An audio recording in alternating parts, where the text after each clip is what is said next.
Glória a Deus. Os cumprimento com a paz do Senhor. Evangelho de Jesus Cristo segundo escreveu Lucas. Evangelho de Jesus Cristo segundo escreveu Lucas, seu capítulo de número 3. Lucas, capítulo de número 3. Enquanto você procura, eu quero agradecer a Deus pela sua bondade, pela sua onibenevolência, permitir que eu pudesse contribuir neste congresso pelo terceiro ano seguido, 40º congresso, tão relevante, fazer parte dessa história. Agradeço ao pastor presidente dos Gideões Missionários, pastor Gilmar Miguel, pela confiança, irmã Maria Inês, Deus abençoe, a toda a família que nós amamos, pastor vice-presidente, pastor Adriano, irmã Roberta, toda a família, Deus continue os abençoando. Pastor Moisés Martins, um prazer tê-lo aqui. Dia 7, temos o maior lançamento da escatologia, especialização na Academia de Pregadores, feliz em fazer parte. A todos os pregadores que foram usados por Deus e que serão usados aqui neste púlpito, meus amigos, que Deus abençoe em nome de Jesus. Todas as autoridades que aqui estão, pastores, a toda a coordenação dos Gideões, trago saudações do meu pastor presidente, pastor Paulo Freire, de toda a nossa igreja, Assembleia de Deus, Ministério Belém, da cidade de Campinas. E já quero aproveitar esse momento e também agradecer a Casa Publicadora das Assembleias de Deus, por o nome CPAD, pelo lançamento deste livro, O Tempo do Fim, desvendando os mistérios da escatologia, uma defesa ao pré-tribulacionismo e ao pré-milenismo. Nós estamos ali na loja da CPAD e amanhã, a partir das 10 da manhã, estaremos lá para assinar alguns livros. A todas as mensagens que eu recebi durante toda a semana, com a frase marcante: eu te conheço, Jacó. Que Deus abençoe pelo carinho de todos os irmãos que estão nos assistindo agora, de todo o Brasil e de todo o mundo. Lucas, vamos de Bíblia, capítulo de número 3, a partir do versos de número 1, diz assim o texto: E no ano 15 do império de Tibério César, sendo Pôncio Pilatos presidente da Judéia, e Herodes o tetrarca da Galileia, e seu irmão Filipe o tetrarca da Itureia e da província de Traconites, e Lisânias tetrarca de Abilene, sendo Anás e Caifás sumos sacerdotes, veio no deserto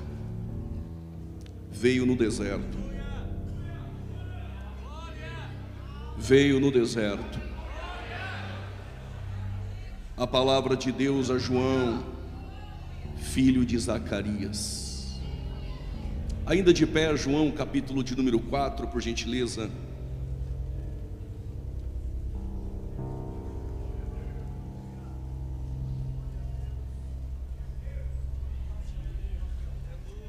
João, capítulo de número 4, versos de número 22.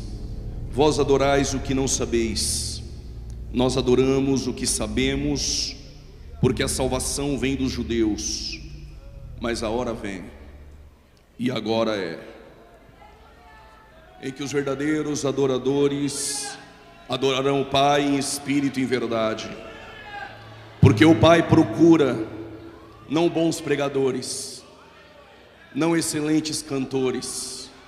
O Pai procura os que o adoram em espírito e em verdade. Tome seu respectivo assento em nome de Jesus.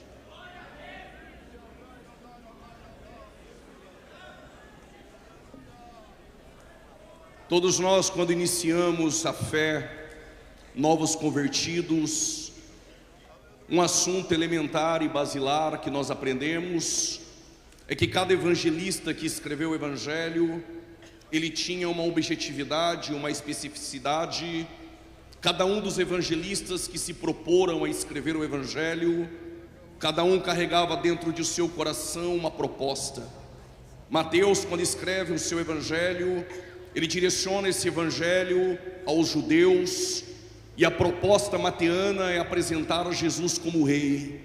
Que esse Jesus que ele apresenta no seu evangelho é o mesmo que os profetas profetizaram e falaram acerca dele. É por isso que nós vamos ler aquilo que Mateus escreve comumente, para que se cumprisse o que foi predito pelos profetas. Mateus apresenta Jesus como rei. Diferente de Marcos, que não fora uma testemunha ocular de Jesus, que segundo Papias, um dos pais da igreja, quem ditara o evangelho para Marcos fora Pedro. E Marcos escreve aos romanos, e o objetivo de Marcos é dizer que Jesus ele é servo, porém um servo que é maior do que César, um servo que tem mais poder do que César. Pelos 16 capítulos de Marcos, nós entendemos que Marcos registra o maior número de milagres possíveis dentro dos evangelhos. Diferente de João, que andou com Jesus e chamado de discípulo amado, este mesmo João é aquele que reclinava a sua cabeça no peito de Jesus. Esse João escreve um evangelho universal, apresentando Jesus como Deus e como Filho de Deus. No capítulo de número 1, versículo de número 1, ele apresenta Jesus como Deus. No versículo de número 4, ele apresenta Jesus como a vida. No versículo de número 7, é o Jesus que testifica a luz. No versículo de número 14, é o Jesus que habitou no meio de nós. No versículo de número 18, o unigênito do Pai. No versículo de número 29, o Cordeiro de Deus que tira o pecado do mundo. No versículo de número 41, o Messias. No versículo de número 49, o Rei de Israel, o Filho de Deus. E no versículo 51 e 52, ele apresenta Jesus como Filho do Homem. Lucas, porém, não obstante, ele tem a sua particularidade, a sua especificidade, a sua individualidade dentro dos seus escritos. Lucas é historiador, ele tem uma preocupação, que sua narrativa não orbite ou não gravite sobre uma estrutura que é simplesmente abstrata. Lucas vai colocar estacas históricas e vai registrar nomes de governadores e tetrarcas para fundamentar o seu registro histórico, para que haja credibilidade naquilo que ele escreve e veracidade no passar dos anos. Eu explico. Se Mateus estivesse aqui nessa reunião dos Gideões, com certeza daqui 70 ou 60 anos ele iria escrever dizendo: estávamos todos reunidos naquela noite e o Rei Jesus estava presente entre nós. Se Marcos não estivesse aqui, mas procurasse alguém para ditar tudo o que aconteceu neste evento, ele iria dizer: enquanto os Gideões, nós estávamos adorando e a palavra sendo pregada, Jesus estava curando. Parece que alguém acredita. Jesus estava curando e operando milagres. João iria escrever daqui a 50, 60 ou 70 anos que todos nós estávamos reunidos, os Gideões missionários, e que naquela semana o nosso Jesus, que é um Deus eterno, esteve presente entre nós. Porém Lucas não estaria presente, mas como historiador, ele iria procurar cada pregador que passou por este púlpito, cada membro de igrejas que vieram em suas caravanas, iria procurar pastores de casa em casa, iria recolher todas as informações, ajuntar as narrativas, e com certeza Lucas iria escrever concatenando em ordem cronológica. Desde o dia 27 de abril até o dia 5 de maio, estávamos reunidos em Santa Catarina, na cidade de Camboriú. O prefeito era este Pavan, e o governador de Santa Catarina, Jorginho Melo, e o presidente da república, o fulano de tal. E Gideões Missionários era presidido pelo pastor presidente, pastor Gilmar Miguel. E os pregadores que passaram por aquele púlpito ministraram em poder a palavra de Deus. É por isso que Lucas começa dizendo: e no 15º ano do reinado de Tibério César,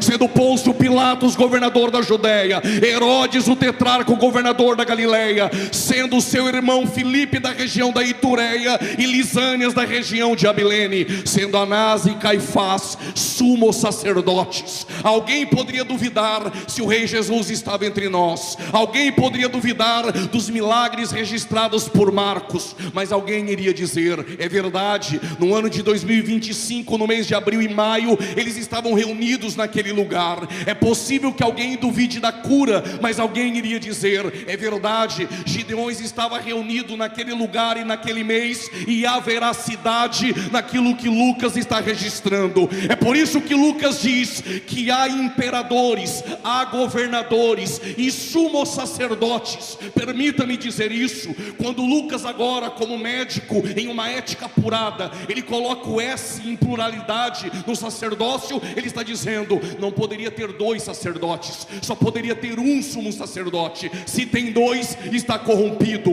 O que Lucas está registrando essa noite é: a palavra de Deus não está entre o império, a palavra de Deus não está entre os governadores, a palavra de Deus não está no templo. E por que não está no templo? Calma e segura, porque há 400 anos, desde Malaquias até Mateus, o céu se fechou em Israel. Desde Malaquias até Mateus, 400 anos sem palavra, 400 anos sem Deus. E no templo continua as mesmas musiquinhas, continua o entretenimento de bodes, continua levitas e sacerdotes se reunindo, mas de Deus escondeu a palavra do templo. A palavra não está no templo, a palavra não está no governo, a palavra não está no império, a palavra não está no sacerdócio. Onde está a palavra? Veio a palavra de Deus no deserto.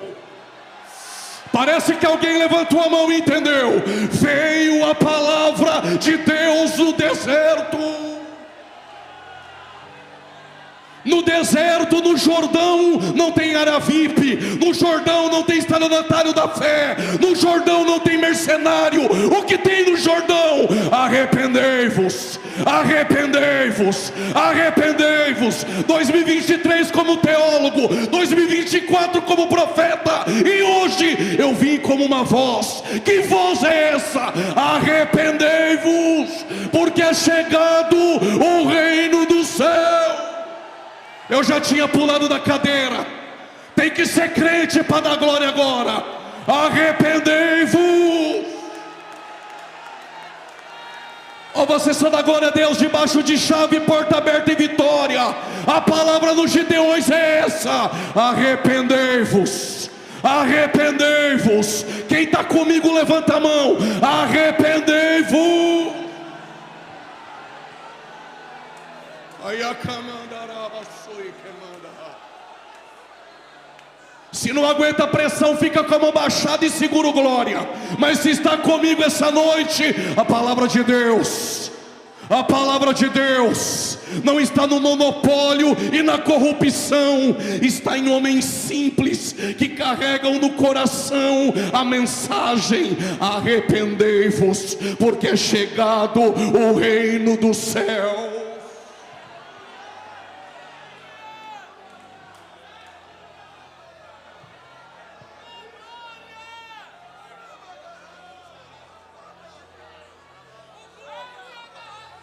O que vocês foram ver no deserto?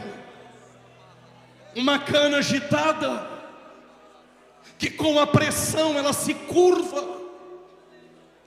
Mas te apresento um pregador, te apresento um profeta,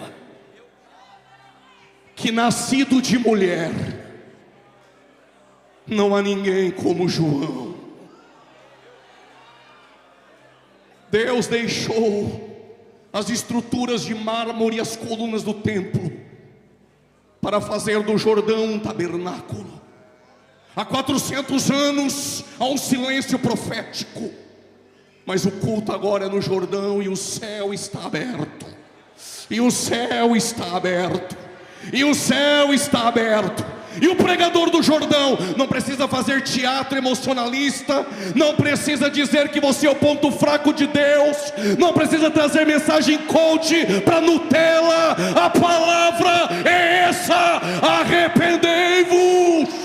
Igreja brasileira, a palavra para nós é essa: arrependei-vos, arrependei-vos, porque é chegado o reino do céu.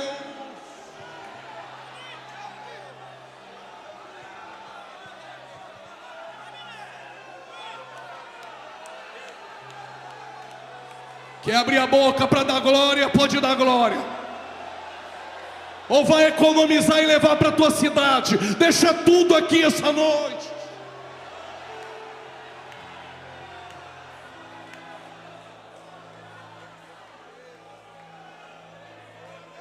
Quem é João? Em meio a um silêncio profético, em meio à crise moral, em meio a esfriamento na fé, Lucas registra que é um homem por nome Zacarias, e sua esposa tem por nome Isabel. Mas diz o texto que Isabel era estéril. Isabel carregava no colo o opróbrio, a vergonha. Não cantaria jamais em sua casa o Salmo 128. Isabel via o seu esposo sacerdote nas atividades do templo e no ofício sacerdotal, mas carregava uma vergonha dentro dela. Mas diz o texto que mesmo em meio à frieza e à apostasia, o casal permanecia irrepreensíveis, porque a pressão e a frieza de fora não altera a essência de um coração fiel do lado de dentro. Mas ela é estéril e acreditava em um Deus que fez um ventre estéril de Sara gerar uma nação, que fez o ventre estéril de Rebeca gerar um herdeiro, que fez o ventre estéril de Raquel gerar um governador, que fez o ventre estéril de Ana gerar avivamento, que fez o ventre estéril da esposa de Manoá gerar um libertador, que fez o ventre de uma virgem gerar um salvador da humanidade, e que vai fazer o ventre dela gerar uma voz, a voz de arrependimento, que vai cruzar o tempo profético. De forma fidedigna e metódica, Lucas registra, como uma pena inspirada e apurada, com perspicácia ele diz: mas Isabel era das filhas de Arão, e Zacarias era da classe sacerdotal de Abias. Lucas não precisa dizer mais nada. O que Lucas está nos dizendo essa noite, Gideões, se ela é das filhas de Arão, e o esposo é da ordem sacerdotal de Abias, Crônicas 24 e 25, o sacerdócio está corrompido. E por quê? Porque Anás já havia sido deposto. Anás é sacerdote caído, mas ainda tem influência dentro do templo. Por quê? Porque Roma bancava a cadeira. Tem muita gente com cadeira bancada, mas Deus não está no meio da corrupção e do monopólio. Deus está no Jordão, com os céus abertos, usando um profeta de verdade.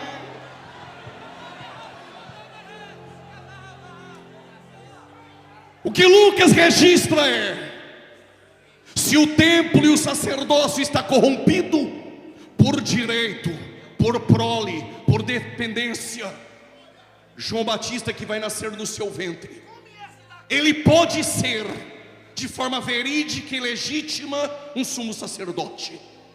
Segundo Luiz Silon e Flávio Joséfo, havia naquele tempo de 20 a 25 mil sacerdotes. É possível que um sacerdote completasse a sua carreira ministerial e não tivesse uma única oportunidade de entrar dentro do templo e oferecer incenso. Zacarias tem a esposa estéril, mas ele vai participar de um sorteio que faziam como de costume. Em quem lançar a sorte e recair no sorteio, este terá o privilégio de entrar dentro do templo. Para alguns, coincidência. Para quem prega milagre. Eu ouvi um glória a Deus aqui, eu vou repetir. Para alguns, coincidência. Para quem prega milagre. Para alguns, você nem deveria estar aqui. Não tem padrinho, ninguém bancou a cadeira, mas Deus disse a ele: eu vou usar, e não consulta homens.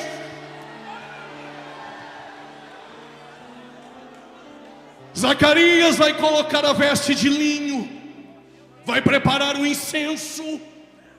E o que tem no incenso? Do lado de dentro, Zacarias, você não leva o que você quer. Do lado de dentro se entrega aquilo que eu estabeleci. Alguém deu um glória, eu vou repetir. Do lado de dentro da minha casa, você não traz o que você quer. Do lado de dentro se traz aquilo que eu estabeleci. O que Deus estabeleceu, incenso do lado de dentro. Os elementos são onixa, pega uma concha nas profundezas das águas, abre ela, tira a esponja, queima, pega as cinzas e coloca dentro do recipiente de ouro. E agora vai atrás do gálbano. Gálbano é uma planta. Se você não machucar, não sai a essência. Mas quando machucada, quando machuca gálbano, ela coloca para fora o que tem dentro. Tira o líquido do gálbano, coloca dentro do recipiente de ouro. E agora, pregador, vai atrás do estoraque. A planta estoraque, a sua folha, se você ver ela agora, está gotejando. Se for daqui 3 horas, está gotejando. Se for amanhã, está gotejando. Parece crente gideonita. Se você olhar para ele agora, está dando glória. Daqui 3 horas, está dando glória. E amanhã, está dando aleluia. E depois da manhã, está dando o grito de glória que o diabo odeia. Tritura a folha, coloca dentro do recipiente de ouro. E agora? Agora já sei. Pego o meu fogo, acendo, sobe o incenso, está tudo bem. Se fosse na tua casa, estava tudo bem. Se for fogo dos homens lá dentro, eu te mato. E por quê? Porque fogo dos homens é só movimento, é só teatro, é só emocionalismo. Tem movimento, não tem palavra. Tem pula-pula, mas não tem Bíblia. Engana os incautos. Mas você veio aqui essa noite para comer pão do púlpito dos Gideões essa noite.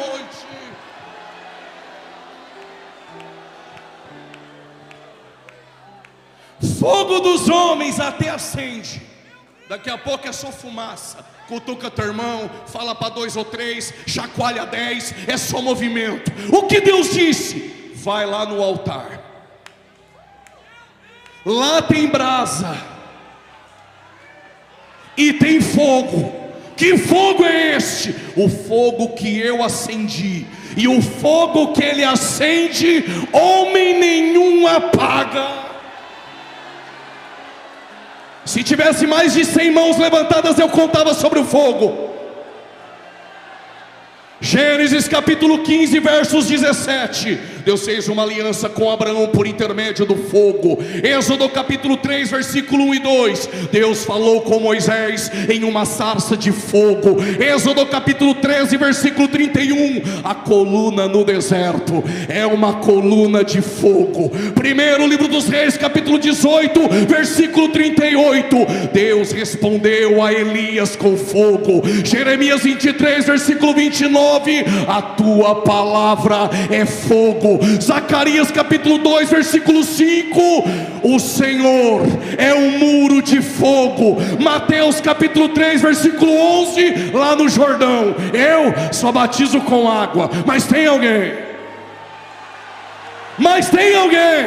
Parece que os pregadores conhecem ele.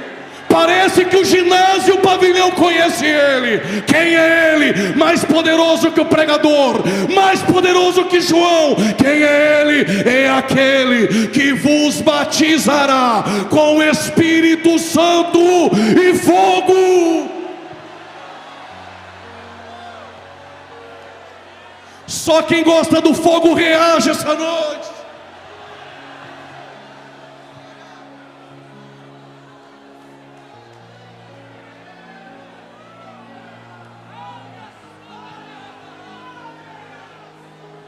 Vai ficar me olhando com essa cara de engomadinho ou vai encher essa casa de glória?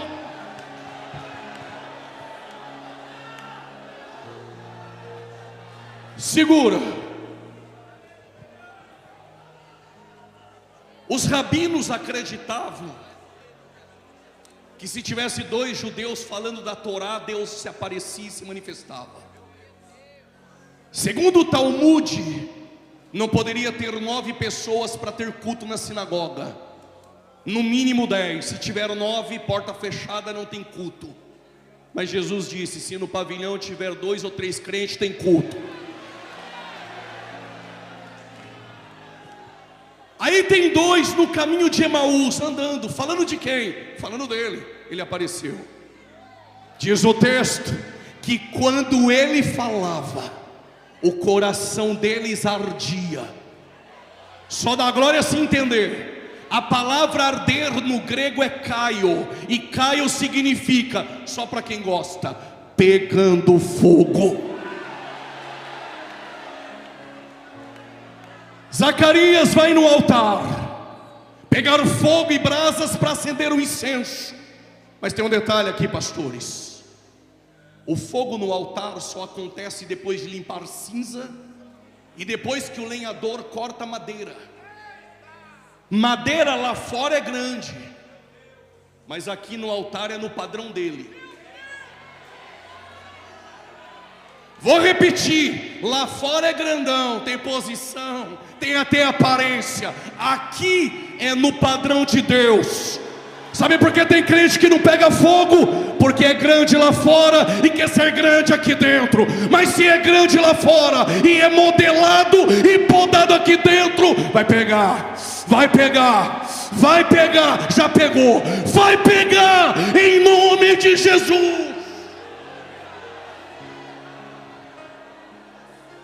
Tu não está achando que eu vim contar palestra de teologia aqui para você essa noite? Pentecostais e assembleanos ainda são batizados no fogo.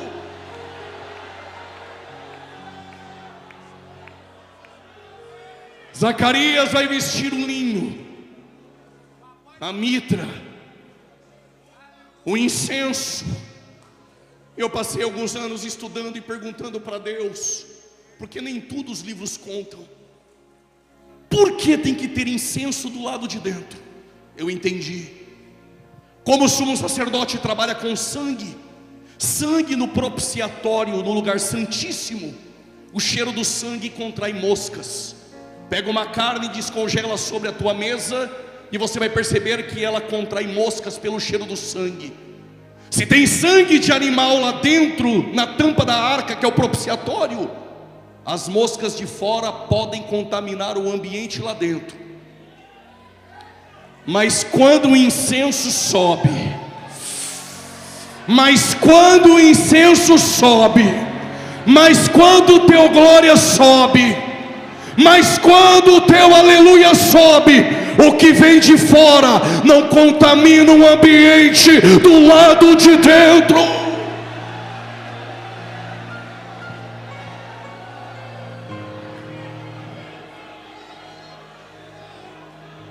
Permita-me, falarei paulatinamente.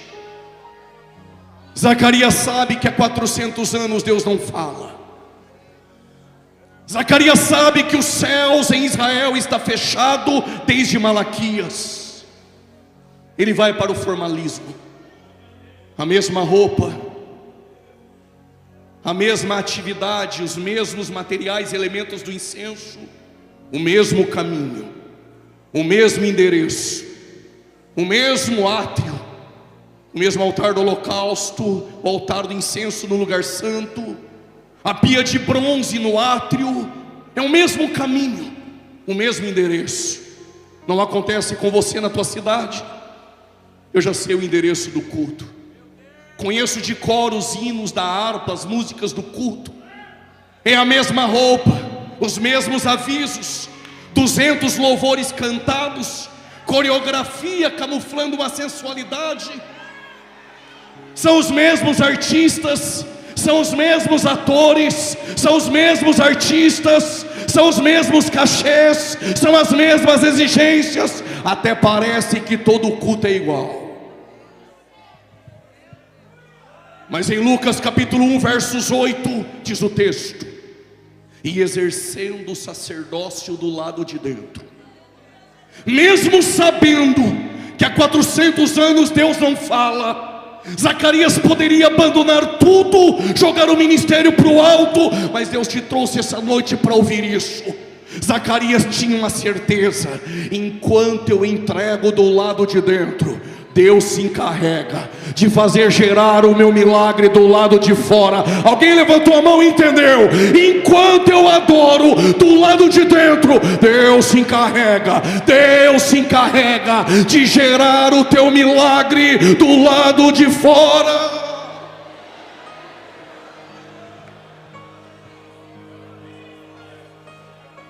Até parece que todos os Gideões é igual, até que no lugar santo, quando ele vai oferecer incenso, apareceu Gabriel, olhou para Zacarias e disse: Zacarias, não temas. Deus te trouxe aqui, irmã, para ouvir isso.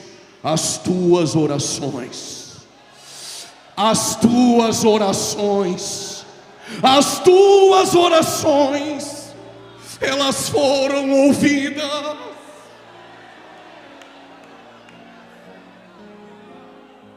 Quando Isabel soube que iria gerar, ela disse: o Senhor se atentou de mim. Se não entendeu, eu explico. O Senhor me viu. O Senhor te viu. Ele não te perdeu de vista essa noite. E Isabel disse: e Ele removeu o meu opróbrio. Deus marcou esse dia 2 para lhe dizer: essa noite, através desta palavra, eu removo a vergonha da tua casa.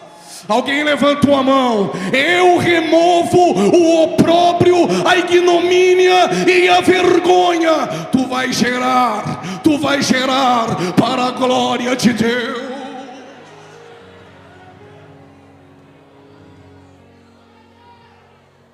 João Batista cresce, e João Batista agora ele pode vestir o linho do Pai. Ele é sacerdote. Ele pode colocar a mitra na cabeça com a lâmina, santidade ao Senhor.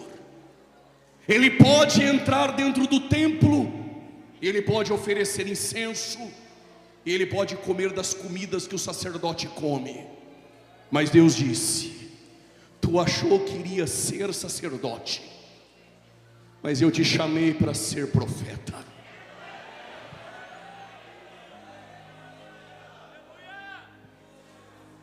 A Bíblia não diz, mas imagino eu, João Batista dizendo: Senhor, eu não vou vestir o linho. Vai não. O linho está contaminado pela sujeira da corrupção. Vai colocar roupa de gafanhoto e mel silvestre e vai comer, mas roupa de pele e camelo vai vestir. Tu achou que iria vestir o linho? Vai não. Suas vestes serão de pelos de camelo. Mas eu não vou entrar no templo. Vai não. Vou te usar no deserto. Mas eu não vou poder sentar na mesa e comer com os sacerdotes. Essa mesa não te cabe, João. Essa mesa está suja, está contaminada. A mesa que eu tenho para ti é no deserto. Vai comer gafanhoto e mel silvestre. Mas aqui um atrito entre nós, pregadores. Qual o atrito? Na mesa de Jezabel come 850 e se fartam. E os verdadeiros? Obadias escondeu 100 na caverna e é pão e água. 850 comem do bom e do melhor. Estou falando em parábolas. E os verdadeiros só tem 100 com pão e água. Põe a câmera aqui em mim. Mais vale pão e água na caverna no deserto do que contaminado comendo comida na mesa de Jezabel. Quem está comigo essa noite? Se não aguenta a pressão, nem dá glória, nem disfarça. Está com medo de perder a agenda? Abaixa a mão e fica quietinho. Mas se é profeta verdadeiro, que não se assenta na mesa, pula da cadeira, enche a casa de glória. Cadê o glória? Cadê o glória do povo de Deus?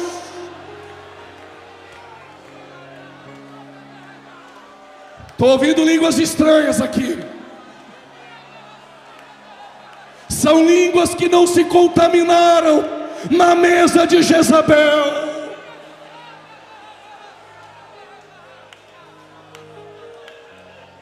Na mesa de Jezabel tem os falsos. Mas a igreja brasileira precisa saber, eu não prego por agenda. Só tem falso, porque tem púlpito que sustenta.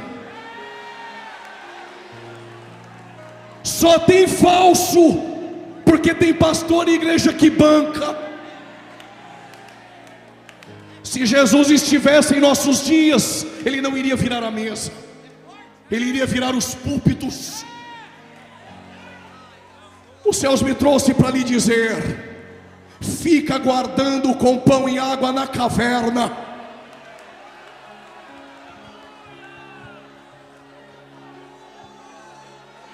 Quando eu li isso, eu fiquei preocupado. Quem quer saber, pergunte por quê. Porque tem 850 na mesa de Jezabel, tem 400 de Baal e 450 de Azerá, e verdadeiro só tem 100. Aí eu pensei: estamos perdendo, estamos em desvantagem. É Deus falando para nós: deixa de ser bobo, menino. Eu tenho mais 7.000 que eu escondi. Parece que tem alguém aqui que faz parte. Eu tenho mais 7.000 que não se prostraram e não beijaram a Baal. Vai para o deserto, João.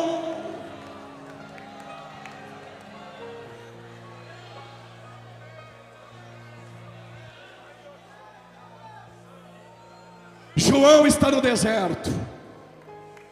Diga comigo: João é profeta. Diga: mas o sangue é sacerdotal. Quando ele está no deserto, no culto, o culto no Jordão está cheio. Por que está cheio? Porque no deserto tem palavra. E lá no templo, há 400 anos, tem animador de plateia. Só que João é profeta, mas tem sangue sacerdotal. Então ele conhece cordeiro de longe.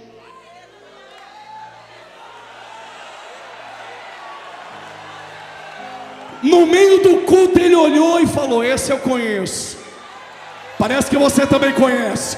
Eis o Cordeiro de Deus. No Jordão ele está. Eis o Cordeiro de Deus. No monopólio ele já não está mais. A glória não está mais lá, mas a glória encarnada está no Jordão. Eis o Cordeiro de Deus, que tira o pecado do mundo.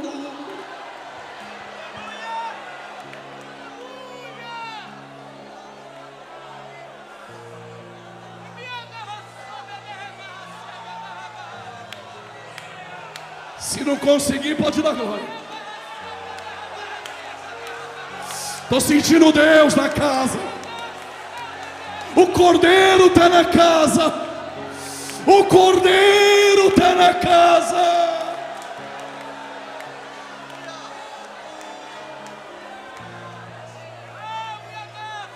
E amando a sua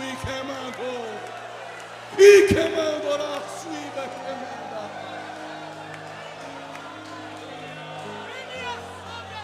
O céu está aberto em Gideões essa noite.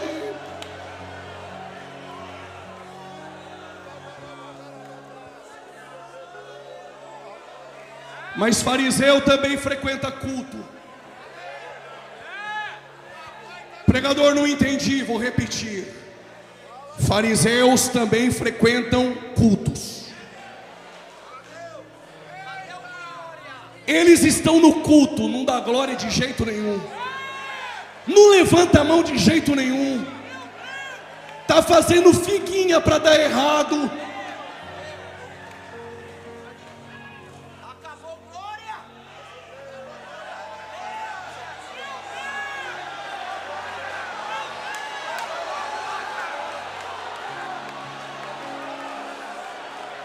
Se eu conseguir pregar, eu prego. Se eu não conseguir, deixa Deus fazer. Pregador, tem como provar que fariseu frequenta culto? Te prova agora.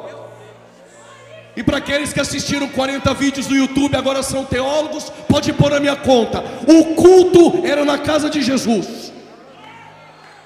E é naquele culto que um homem vai sair por uma porta que ele nunca entrou. Ele entrou pelo telhado, pastor.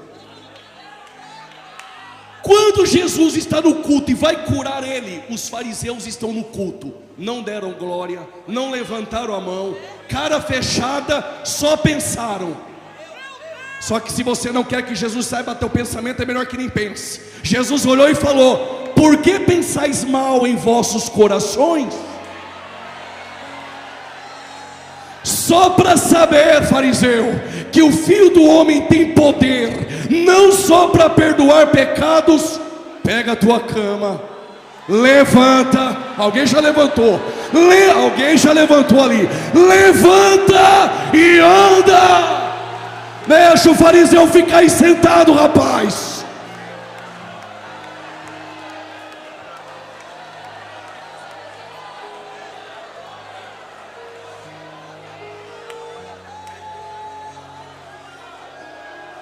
João termina de pregar, o povo vai embora e os fariseus vieram, estavam no culto.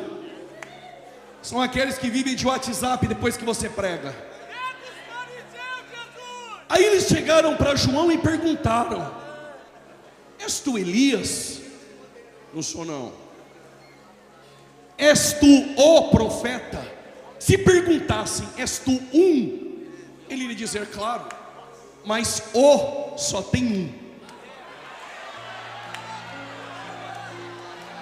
Aí os fariseus querem saber de onde você veio, como chegou aqui. Aí eles perguntaram: quem és tu? Eu só sou uma voz. Eu só sou uma voz. Pregador Juliano não é ninguém, somente a voz do que clama: arrependei-vos, arrependei-vos. Veio a palavra de Deus no Jordão: arrependei-vos.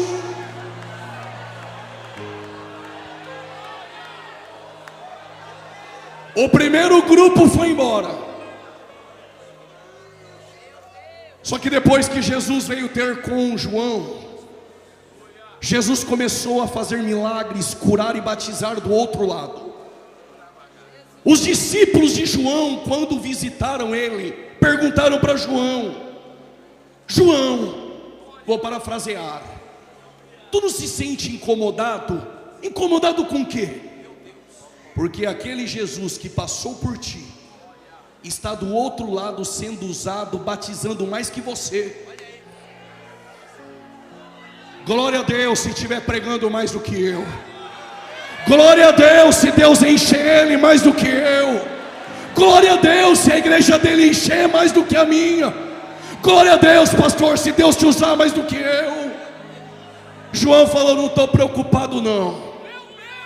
Sabe o segredo do ministério de João? Eu quero mais que ele cresça. Alguém levantou a mão. Eu quero que ele cresça, e que eu diminua, que ele cresça e nós nos diminuamos essa noite. Então dê a ele o que ele merece: honra, glória e louvor.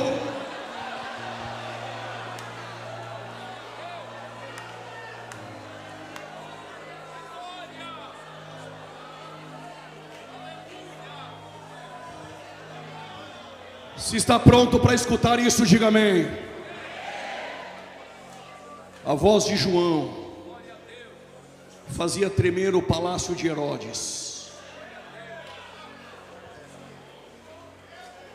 Mas João nunca deixou o deserto para frequentar o palácio. Quem dera que alguém cortasse isso agora e mandasse para 2 ou 3 depois do culto. Profetas não frequentam palácios. Se frustrei, teu ministério veio no lugar errado. Profetas não frequentam palácios.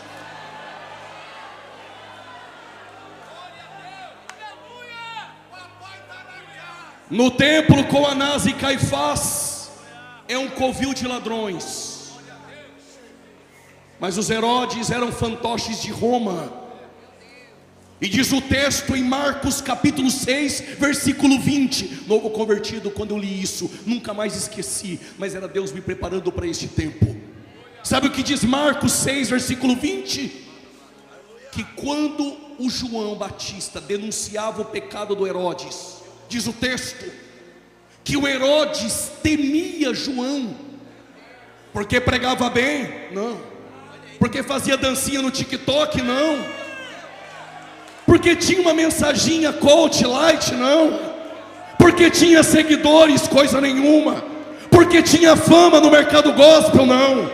Ele temia João, diz o texto, porque João era santo e justo. Glória você vai dar agora, tem que ser crente para dar. Olha o que diz o texto, continuação do versículo: Herodes gostava de ouvir João. Gostava de ouvir João, mas nos bastidores pediu a cabeça dele. Sabe que Deus te usa, mas quer matar teu ministério. Sabe que é Deus falando essa noite, mas não abre a boca para dar glória, só para dizer que não está aprendendo nada.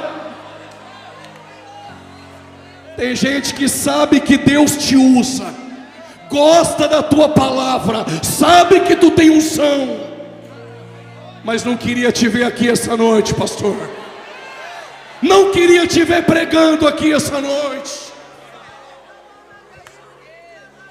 Mas a cabeça de João vale metade de um reino. Eu também gosto desse silêncio. A cabeça de João vale metade de um reino. Prove, te provo. Herodes, Herodias e Salomé, bebendo orgia. De repente, embriagado, Herodes falou para ela: pede o que tu quer, até metade do meu reino eu te dou. Herodias falou para a filha: tu quer o quê? Quer metade do reino? Ela disse: não, quero a cabeça de João. Porque João não aprova pregador no quinto casamento pregar no púlpito do Jordão.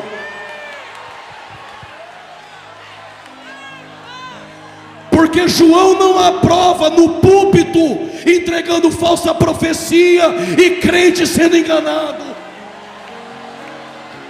No culto do Jordão tem palavra, tem palavra, tem palavra. Só para você não esquecer: arrependei-vos, arrependei-vos, arrependei-vos. Oh glória, oh glória.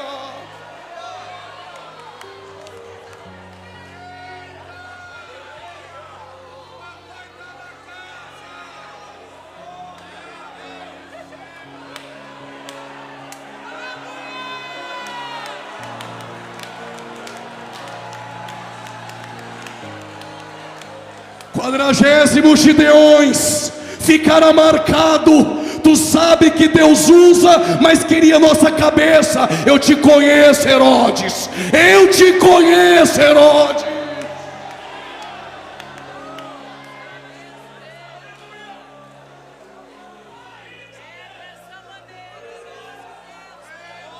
João é preso.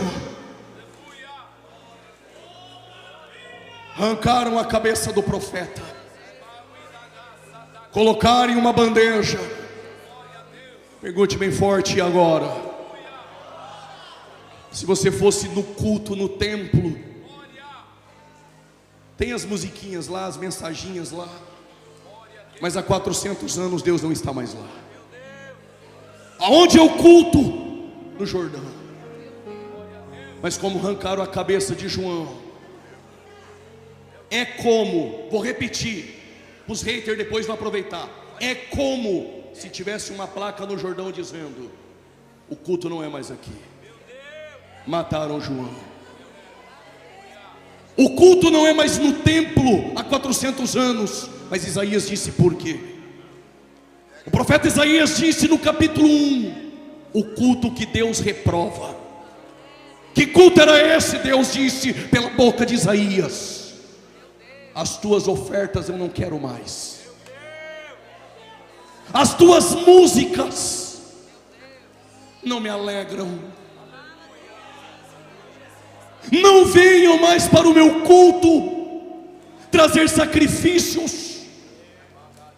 Vocês me cultuam, mas o coração está longe. Quando o pregador pede, você aprendeu a cutucar 2 ou 3. Você aprendeu a bater na mão de 10, aprendeu a chacoalhar 6. decoramos tudo sobre o culto, liturgia do culto, mas Deus disse: mas não conhecem o Deus do culto.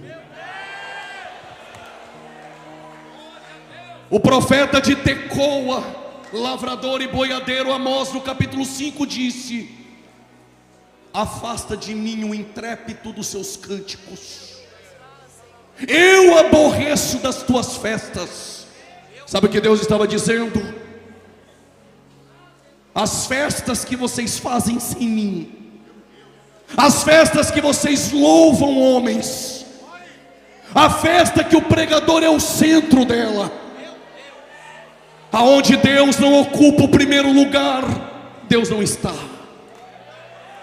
O que Deus está dizendo é: pegue essas musiquinhas que exaltam homens e deixe em casa cantoras de 40 mil e 20 mil com exigências, fiquem em casa, porque no meu culto eu não aprovo.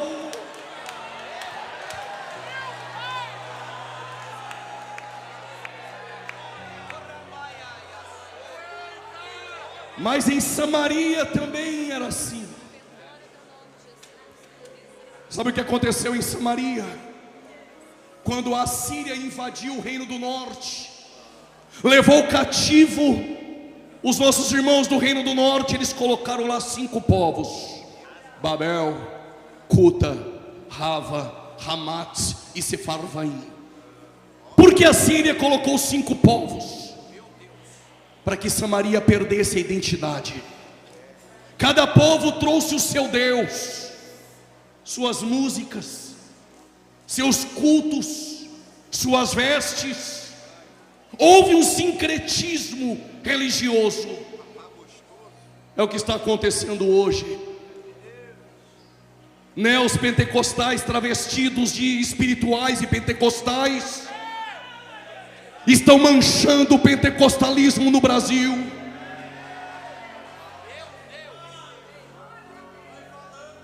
E o povo sendo enganado dia após dia. Mas Deus, irado, o que Ele fez? Enviou leões em Samaria. Diz o texto que os leões passaram a matar pessoas. Alguém se levantou e foi ao rei da Síria e disse: ó rei, o Deus de Israel enviou leões para nos matar. Por quê? Porque nós não sabemos como é o costume do culto do Deus da terra. Sabe o que o rei da Síria fez? Pega um sacerdote, não de Levi, aquele que Jeroboão nomeou sem ter sangue levítico, sacerdote pirata.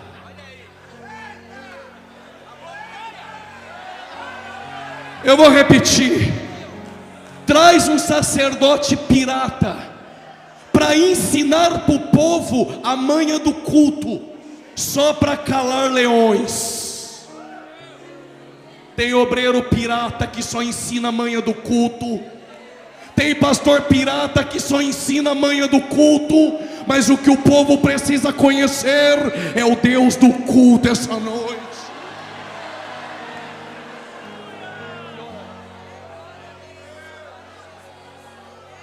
Vocês me aguentam mais 10 minutos? Digam amém. Se não tem culto em Samaria, só tem sacerdote pirata e aprenderam a manha do culto, não conhece o Deus do culto. Se não há mais culto em Jerusalém e não há culto no Jordão, e agora?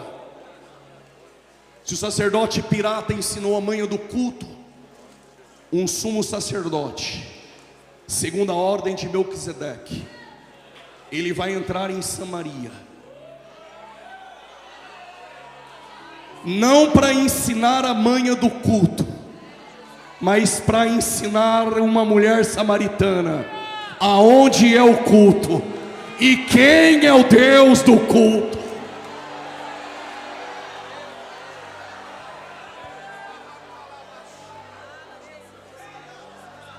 Ele está andando com os discípulos, aí ele disse aos discípulos: vão comprar comida? Os discípulos foram. O João não é bobo, o João ficou, entrou com ele em Samaria. Jesus sentou no poço, está esperando a mulher. Quando a mulher vem, meio-dia, não às 9, não às 3 da tarde, Quando ela vai pegar a água, Jesus levanta e diz: mulher, dá-me água para beber.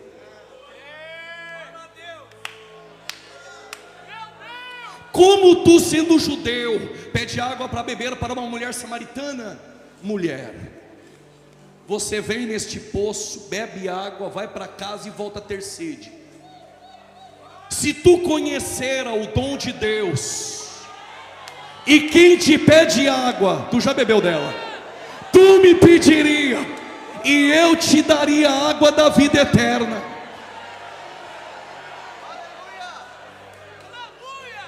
Permita-me elucidar e elencar o meu pensamento no texto. Ela olhou nele de cima e embaixo e pensou: ué, como que tu tem água da vida eterna, se Moisés tinha um cajado, bateu no mar, mar vermelho abriu. Davi tinha uma funda, jogou, o gigante caiu. Os sacerdotes de Josué tinham buzinas, tocou, Jericó caiu. Sansão tinha uma queixada de jumenta, matou 1000 homens. Tu não tem nenhum balde.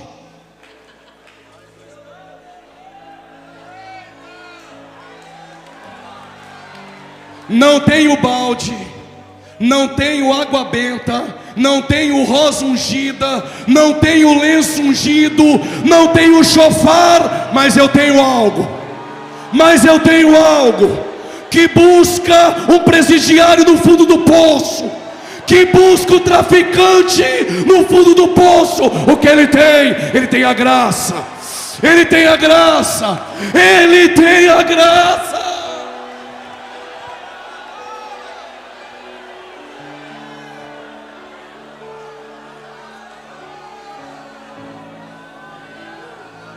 Só ele busca o mais vil pecador no mais profundo de um poço.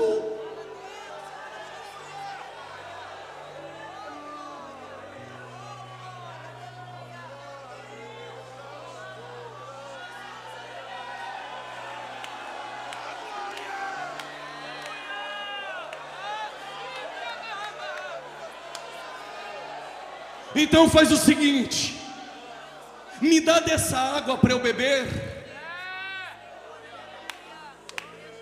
Vai lá e chama teu marido.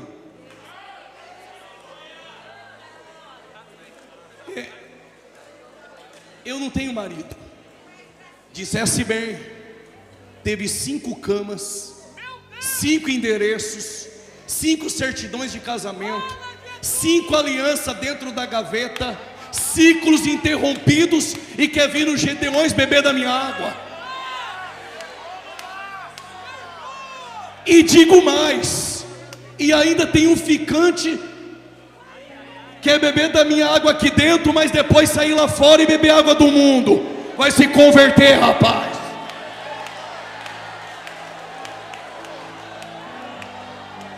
E pode fazer passinho, girar, pular. Eu sei, se tu é crente, é pelo fruto, é pela conduta. Olha para mim aqui. Evangelho não muda a diversidade. Evangelho transforma caráter.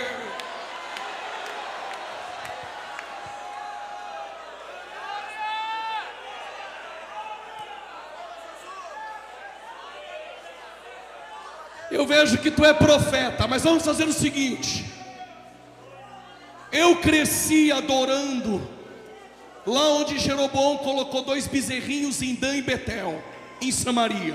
Os seus pais dizem que o culto é no templo de Salomão. Afinal de contas, aonde é o culto e quem é o Deus do culto? Não é nem em Samaria, não é também no templo em Jerusalém, também não é mais no Jordão.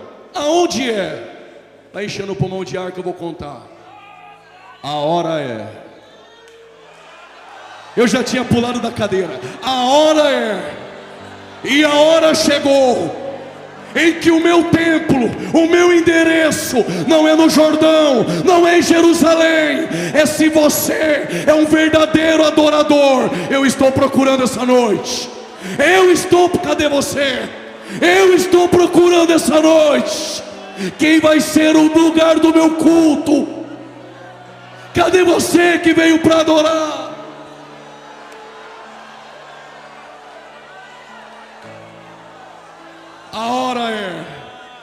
em que os verdadeiros adoradores adorarão o Pai em espírito e verdade. Se é de verdade, não tem máscaras. Se é de verdade, não tem atores essa noite. Se é de verdade, não tem faz de conta. Se é de verdade e Ele te encontrou essa noite, você é o endereço que Deus escolheu. E aonde é o culto? Dentro de você. Dentro de você. Dentro de você essa noite.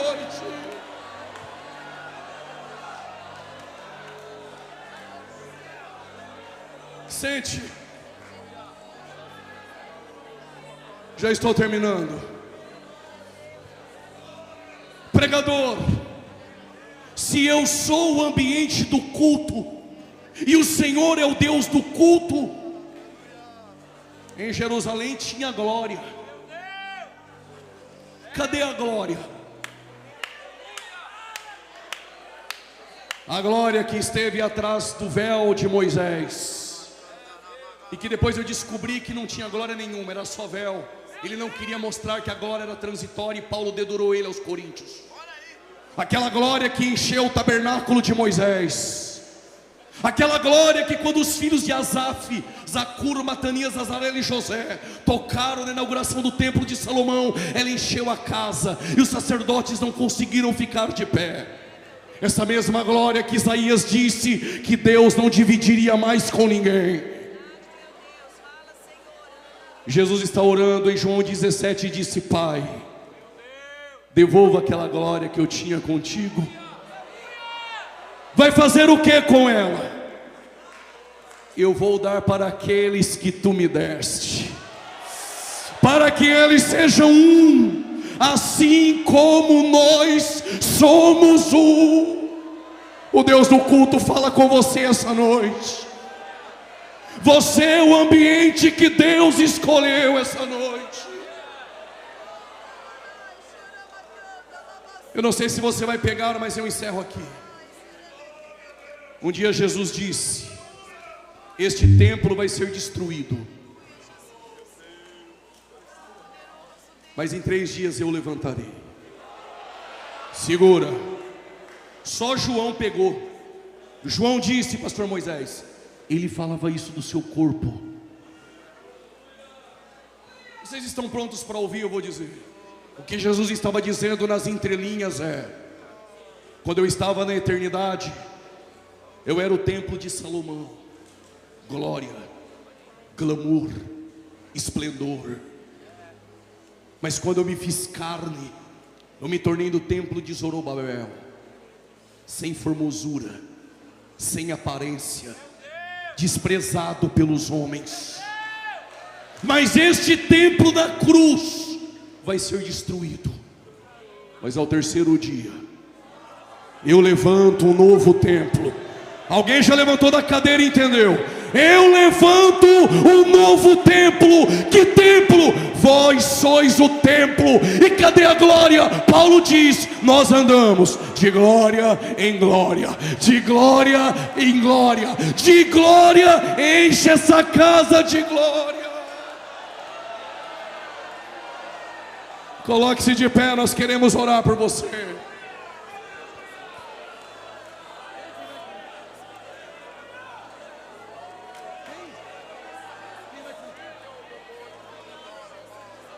Jonatas, adorador da praça, então é dos nossos, já pode começar a cantar, meu irmão.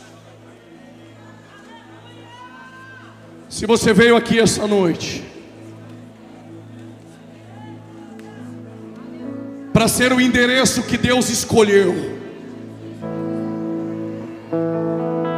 para o culto ser dentro de você, sai do teu lugar e vem. O Espírito Santo está te chamando essa noite. Arrependei-vos, arrependei-vos, arrependei-vos, arrependei-vos. Veio a palavra de Deus nos Gideões essa noite. Arrependei-vos.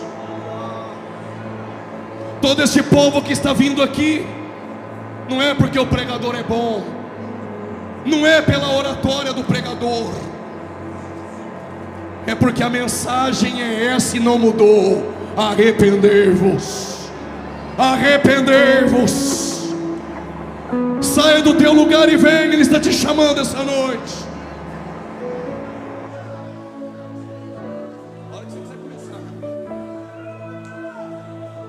Saia do teu lugar e vem. Isso, sai do teu lugar e vem. Você que está nas redes sociais agora neste momento, se estiver voltando para Jesus, escreva: estou voltando para Jesus. O Pai te chama essa noite. Ele está procurando os tais. Ele não está procurando atores aqui essa noite. A graça não procura atores. Ele está procurando verdadeiros adoradores. Se você é um deles essa noite, já pode começar a adorar a Ele. Já pode começar a adorar a Ele.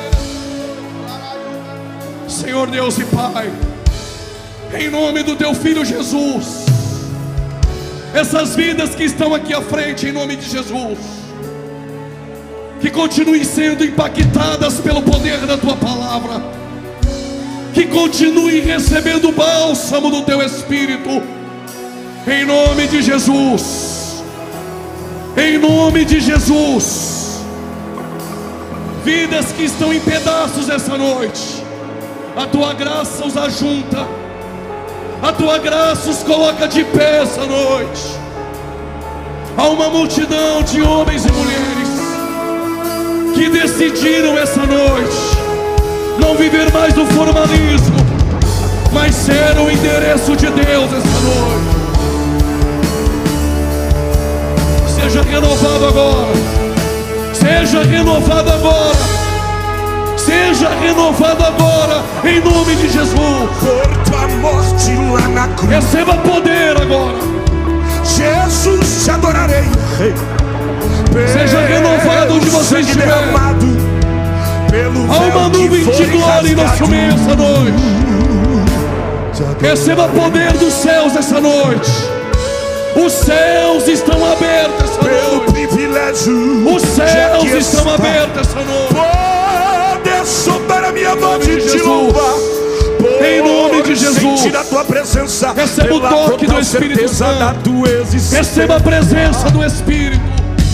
Te adorarei. Por teu Santo Espírito que habita em mim, por teu grande amor. Receba o renovo dos céus. Receba poder essa noite. Deus está levantando pregadores em nosso meio. Deus está levantando pregadores com identidade e que não se vendem, que não se vendem, que não se vendem. 7.000 estão aqui essa noite. Adorem, Senhor, mais uma vez te adorarei. Fui chamado para adorar, então adorarei. Sou adorador, foi assim que Deus me fez, então adorarei. Te adorarei. Pode adorar Ele essa mais noite. uma vez te adorarei. Fui chamado para adorar, então adorarei. Deus está na casa essa noite. Sou adorador, Deus está na casa assim essa que Deus noite. me fez, então adorarei. Cadê as línguas estranhas que o diabo odeia? Ninguém vai me calar, te adorarei. Ninguém vai calar este povo. Te adorarei. E ainda que tirarem As a minha portas vida, marxistas quando chegar aí não no céu, irão te parar este adorarei. Ninguém vai me calar, te adorarei. Está em meu DNA, te adorarei. E ainda que tirarem Seja batizado a minha agora. vida, quem vai chegar? Seja batizado agora. Quem vai chegar? Seja batizado Quem vai agora. chegar? Seja batizado agora, em nome de Jesus. Quem vai chegar? Quem vai chegar? Só quem vai chegar. Quem vai Só chegar? quem vem Quem vai chegar? adorar. Quem vai chegar? Quem vai chegar? Quem vai chegar? Quem vai chegar? Quem vai chegar? Quem vai chegar? Quem vai chegar? Quem vai chegar? Unção Quem sobre vai? todos. Quem vai? Quem? Segura. Segura.